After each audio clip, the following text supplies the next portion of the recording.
et le Saint-Esprit.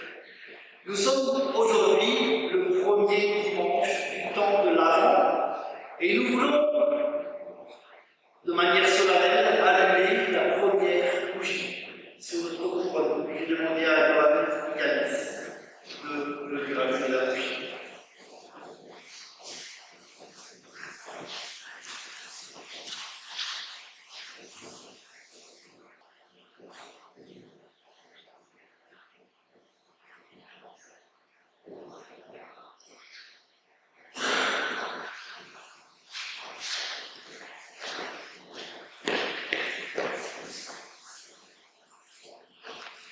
Premier dimanche de l'Avent, une bougie. Notre marche n'est pas vaine. Mais j'aimerais vous accueillir aussi en me réjouissant de vous revoir ce matin dans cette église, parce que j'ai vu, avec la Légion de confinement, j'ai vu beaucoup de visages changés, visages un peu fatigués, un peu tristes. Et je crois que ce deuxième confinement a été plus difficile à vivre pour beaucoup d'entre nous. L'attente est longue, tant l'attente pour sortir du confinement que l'attente du Messie qui vient vers nous. Nous attendons longuement de nous retrouver nous-mêmes, de retrouver nos relations, de retrouver un rythme de vie dans lequel nous sommes. Ce matin, nous voulons rappeler que Jésus est bien celui qui vient vers nous. Il vient comme un roi de paix. Sa victoire est la victoire de la paix dans la grisaille et dans la violence du monde. Jésus vient à nous chevauchant un âne, un roi débonnaire et paisible à la fois. Et c'est de façon un peu décalée que nous voulons vivre cette visite ce matin. Claude nous proposera une narration en donnant la parole justement à l'âme de la vie. Soyez les bienvenus pour ce dimanche matin dans notre église pour une réunion. Je vous fais la bénédiction.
Porte levée au fronton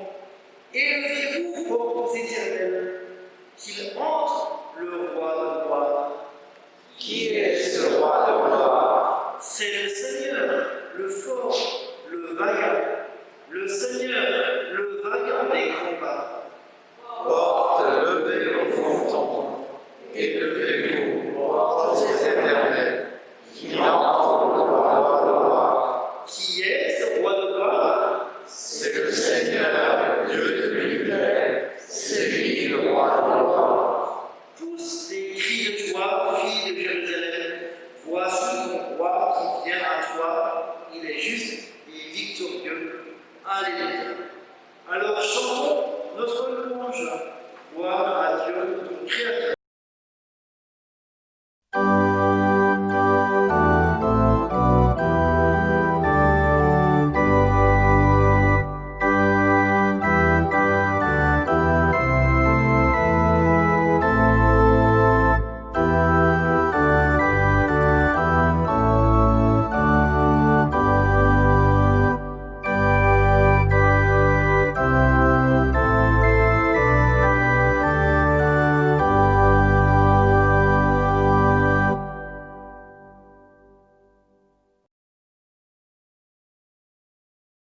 La première lecture de ce dimanche est dans l'épître de Paul aux Romains, chapitre 13, versets 8 à 12.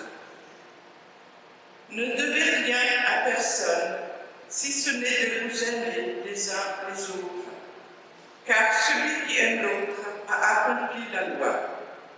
En effet, les commandements, tu ne commettras pas d'adultère, tu ne commettras pas de meurtre, tu ne commettras pas de vol, tu ne désireras pas, et tout autre commandement se résume dans cette parole.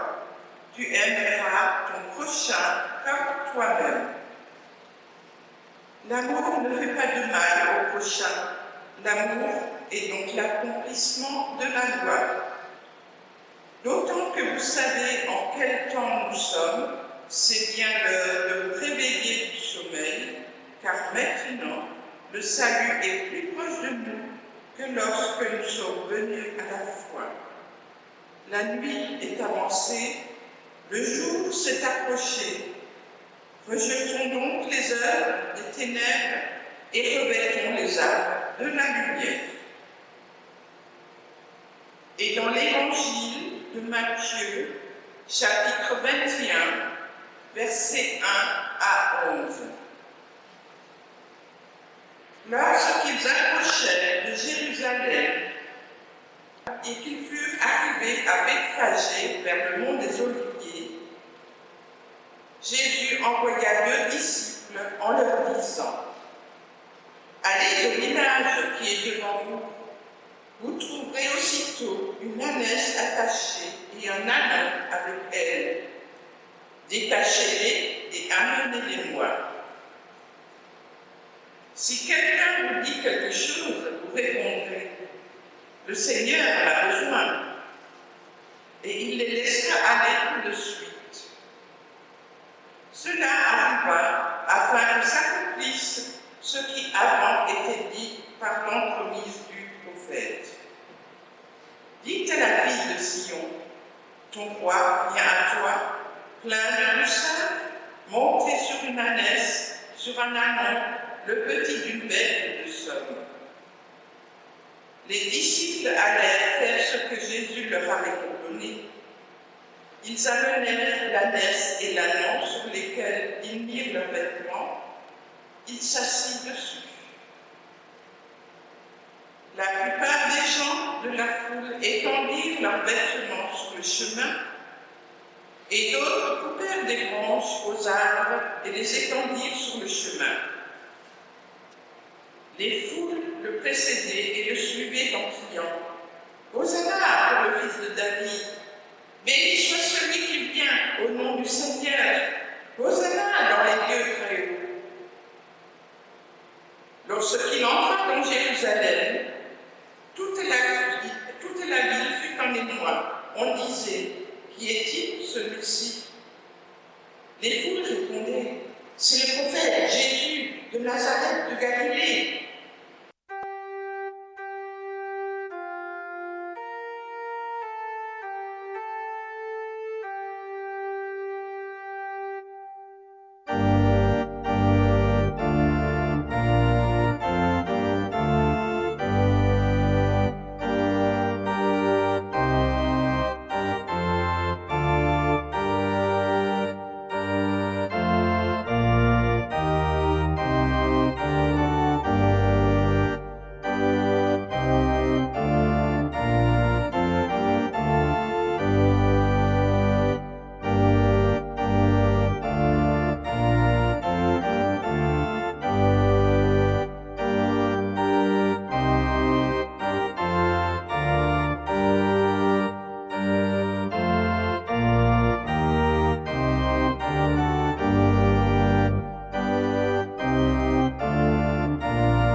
Chères sœurs et frères, avec le temps de l'Avent, les chrétiens du monde entier commencent une nouvelle année liturgique. C'est là une nouvelle opportunité de revivre l'histoire du salut et de la traduire dans nos réalités d'aujourd'hui. Et le début d'une année a toujours quelque chose de particulier. Nouveau départ, nouvelle résolution, nouveaux projets, mais dans lesquels se mêlent souvent aussi des choses qui n'ont pas été digérées, un passé douloureux et beaucoup de difficultés à imaginer un avenir. Eh bien, pour commencer ce temps de méditation, aujourd'hui, ayons une vision d'espérance qui sont dans ces versets qui sont affichés, les versets 9 et 10 que nous donne le prophète Zacharie et qui nous disent, je vous le dis, éclate de joie Jérusalem, crie de bonheur de Sion, regarde ton roi vient à toi, juste et victorieux, un démonté sur un âne, le petit ânesse. À Ephraïm, il supprimera les chars de combat et les chevaux à Jérusalem, il brisera les arcs de guerre. Il établira la paix parmi les pays, il sera le maître d'une mer à l'autre, depuis l'Euphrate jusqu'au bout du monde. Nous allons surtout nous concentrer aujourd'hui sur le verset 9. Et pour cela, nous allons donner la parole à un animal très présent dans le monde biblique. Il s'agit de l'âne. L'âne qui va nous raconter les choses à sa manière. Laissons-lui donc la parole maintenant. Mes chers amis, j'ose même dire mes chers frères et sœurs. En effet, car mes congénères les animaux et moi-même sommes considérés désormais comme vos frères en création.